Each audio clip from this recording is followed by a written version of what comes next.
I am actually very excited of reviewing the Hifiman HE400SE. This is the first full-sized headphone we have in this channel, and I'm glad it's actually going to be a budget planar headphones, because if you been watching other videos on my channel, you know that I actually love like these types of full-sized planar headphones. I think they sound generally better than dynamic driver headphones, though I don't really have that type of high-end dynamic driver headphones such as the Focal Clears nor the HD800S, which I don't really have a long time listening with them, though I do like the characteristics of planars in general, so I could make that conclusion. And I think the TLDR of the Hifiman HE400SE is this headphone is a fantastic entry level. If you haven't heard a planar headphone before, this at $100, I think, or cheaper actually, could be like the entry level you're looking for, because I don't know if there are any extremely budget planar headphones out there except for this one. These sound very planar. If you've listened to a lot of planars before, you'd know what's the generic planar sound. These definitely do have that going for it, and these do also have the classic Hifiman house sound, I guess you can say. So yeah, in this review I'm going to compare the to help me explain how the HE400SE sounds like. I would like to compare them with the I don't know if this is a fair comparison. Definitely not a fair comparison. I'm going to compare them with the Aria, because in general they are very different, but they have quite a few similarities that are notable and comparable, I guess. And it will help me explain the journey that you'll take involving planars, I guess. Also, I'm going to also use the LDAC to compare about the comfort, because I do have a slight comfort, not slight, but a lot of bloody fucking comfort issues with the HE400SE. And also the quite famous R70X 80. I know this is an open back dynamic driver, which sounds quite differently than the HE400SE. Though this is quite a common and beloved headphone that a lot of you might have heard or might have owned. So it's an easier comparison rather than using another obscure type headphones that I have, because I don't really have that mainstream, I guess, headphones in-house right now. I have had like the HD600s, but I guess not anymore. Though the R70X actually is pretty close sounding to the HD600. It's a bit warmer, it's a bit actually better at technicalities. Yeah, I guess it's quite a fair comparison in my opinion, though the price is quite a significant jump. The build quality of the HE400SE is pretty solid for $100, but I can see the Hifiman build quality here. For example, these things are the edges here on the what do you call that? Yeah, this metal thing. This is metal, by the way. This is metal. The cups are plastic. I think what's inside here is also plastic.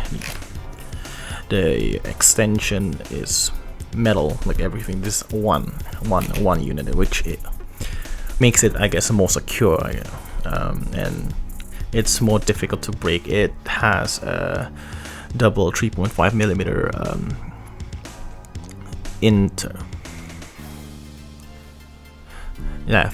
holes right there. I forgot what to call it. My mind is like blank. This is like 3 a.m. The mesh here is, I think it's, I don't know if it's plastic or metal. It doesn't really matter, I guess. The cups are, the ear pads are round. They're fairly comfortable, but I don't really like the velour here. I would much prefer the pads they have in the Aria, which they use some kind of cloth here instead of a velour, because they're just more comfortable for me, I guess. The leather, the faux leather here are also made out of like a bit rubbery type of leather, while the Aria is more premium feeling, but that's not fair actually comparing these two. The headbands, they look better here than the Aria's. Definitely the Aria's headband looks pretty retarded, I guess, though the comfort is significantly better in the Aria's.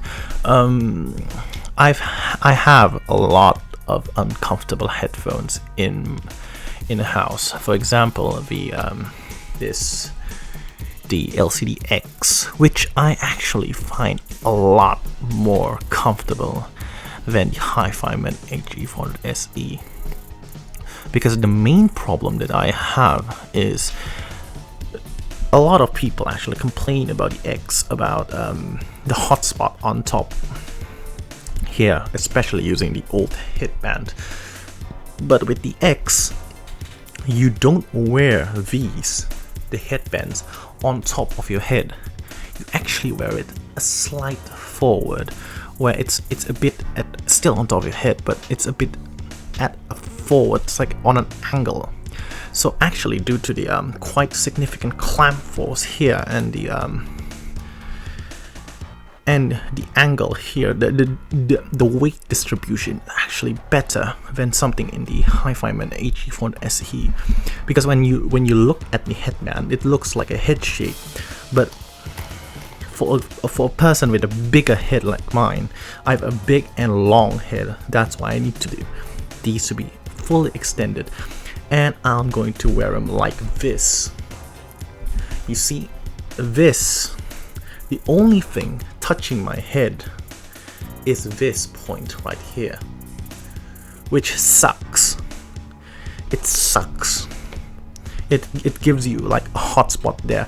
If I'm gonna wear it more tilted forward, it's fine. It's better comfort wise, but it's not as secure. It's not going to be as secure as wearing them on top like that, because the ergonomics isn't made for them to wear them slightly tilted forward. So yeah, it's you'll have to pick one of them. Either you want comfort or stability. Where in the LCD-X, even if they are heavier, they are much more comfortable than the Hifiman. Though the build quality is pretty solid, you can feel the Hifiman inside here. I mean, when you retract the headband extension, you just, when you rattle, this rattles a bit. I don't know if you can hear it. It rattles a bit, and you can hear like this metal right here, like hitting against the plastic inside the headband. I don't really have the confidence of these to last that long, I guess. I don't think these would last long at all. So I would prefer to the Aria headband, which looks retarded, but it feels and fits, and it's overall more better constructed, I guess. So yeah, you can actually put like the Coney nuggets like on top of these two right here to distribute the weight better. Now for the sound quality, in my opinion, the let's get to the trifecta. For the bass here is okay, I guess. It's an entry level planar bass, which doesn't really extend that deep to the sub bass, just like most open back headphones, I guess. They don't really extend to the sub bass that well, but they have that planar quality, which is they are very textured, I guess. They are quite textured in the bass area. They hit fast, but they don't have that kind of natural dynamic driver decay. If you're looking for that, the bass here are very textured and high quality, I guess. If you're curious about what are we talking about when we're talking about planar bass, this definitely has that quality of planar bass, but not to the extent of that effortlessness feeling of bass that you can find in a higher end headphone like the Aria, though that is obviously fairly obvious, I guess. The mid-range here it has that slightly drier timbre of the planar driver. It is a bit recessed, I guess, in the mix. When you listen to a lot of vocals tend to sound dry and not as pleasant as something as the R70X. The mids are very detailed. You can hear almost everything there. Though, if you're actually looking for that warmed sound, that powerful, soulful sound, I guess, you definitely don't find them in the HE400SE. And for the treble, here is one of the caveats of the HE400SE, is they have a very sharp treble. I mean, if you've listened to something like the let's say Hifiman Aria, they would say you'll have slight sharpness in the S regions. It may produce a bit of sibilant noise, like the S and the T's would get pretty hot there. These would just, if the Aria is right here, these are right there, okay, it's quite on the next level of sharpness and peakiness, I guess.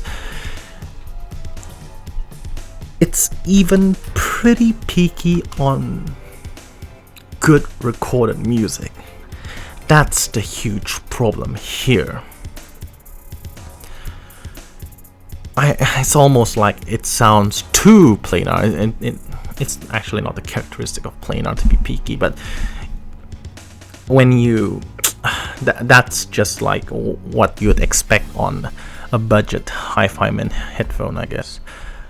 It sounds very good at a more darker, EQ'd, well-recorded music, while in a brighter, though still well-recorded music, like a lot of Japanese soundtracks,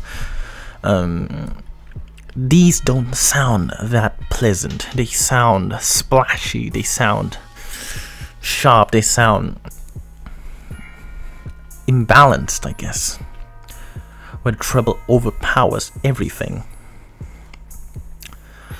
It's not like the M50X that they sound metallic. These just sound sharp. That's the problem here, I guess. So yeah, if you are pretty insensitive with treble, I don't think this is the headphone for you. Though a lot of music actually sounds fantastic through this headphone. It's quite disappointing to see that treble be that way, I guess. Though in general, still a fantastic headphone. For detail retrieval, actually, this is quite overall across the board, except for probably the sub-bass region, because these don't dig as deep as that, is pretty fantastic, I guess. It's on par with the R70X, though the R70X is definitely not the most detailed, but in terms of micro detailing, they both are very similar, I guess, in their abilities, though I would actually put it a slight edge on the Hifiman, actually. Definitely on the macro details, it's more easily heard, audible on the Hifiman rather than the R70X due to the sharper tuning. It's quite fantastic, actually. It's class leading for the price range. The soundstage, though it's very wide laterally, it doesn't have that type of depth that I'm looking for in a planar open back headphone. It's not really good at imaging, actually, even compared to the R70X. And though I would say that the R70X has actually fantastic imaging, it's not that type of 3D sound that you're looking for in a headphone, but it's more of like hallway type of imaging, where sounds go from left to right fairly well, but it doesn't go forward, backwards, up and down very good. So it's okay, I guess. It's very wide though laterally. It's wider than the Anandas, if I'm not mistaken. I've compared them with the Anandas for a short while, I guess, though they are not very they're not good at tonal balance if I compare them with the Anandas, but the lateral width of the soundstage is actually wider here. It's almost as wide as the Arias, and it's actually an impressive feat for the cheap price that this is in. So for comparison against the R70X, I've actually, like I said, a lot of things to compare them. The tonal balance is definitely better on the R70X. The comparing the R70X with the Hifiman in terms of tonal balance, it would just be a stomp, I guess. The R70X is just masterclass over the Hifiman in terms of tonal balance, bass, depth, and textured.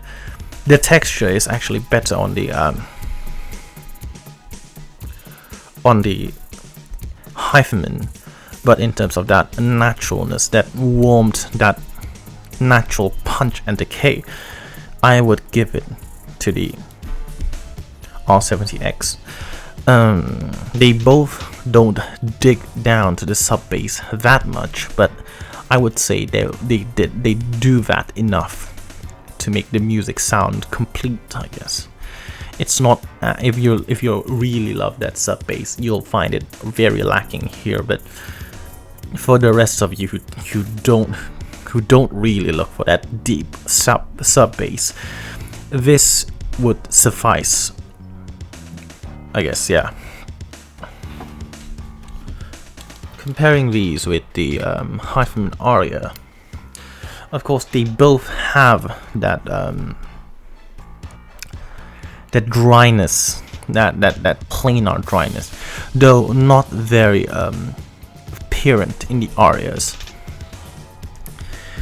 If I've heard the arias and I've heard the 400SE, I would know that this will evolve eventually into this. So it is actually the perfect entry level if you're willing to go to the Hifiman planar lineup, if that makes sense.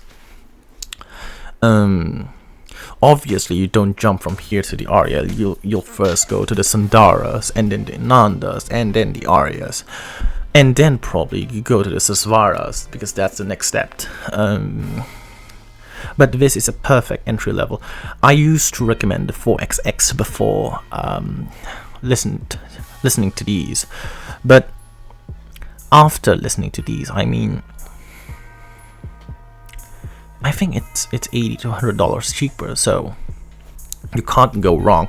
I would save the extra $100 to buy the Sundaras after you got these, if you like the sound of Hifiman. Just ignore the top end sharpness and etc. If you're looking to upgrade from these to more higher end Hifiman headphones, they don't have that caveat of that boosted and peaky treble in their high end models, unlike here. So yeah, I think I've compared them enough.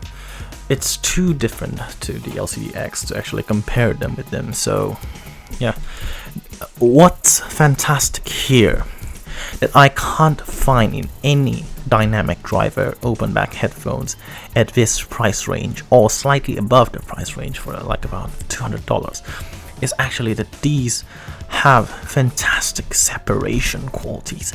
It's just that type of planar separation that you can't find anywhere else. I think it's 100% worth it to buy one of these if you haven't owned any planar headphones. It's definitely worth trying if you're curious on planars.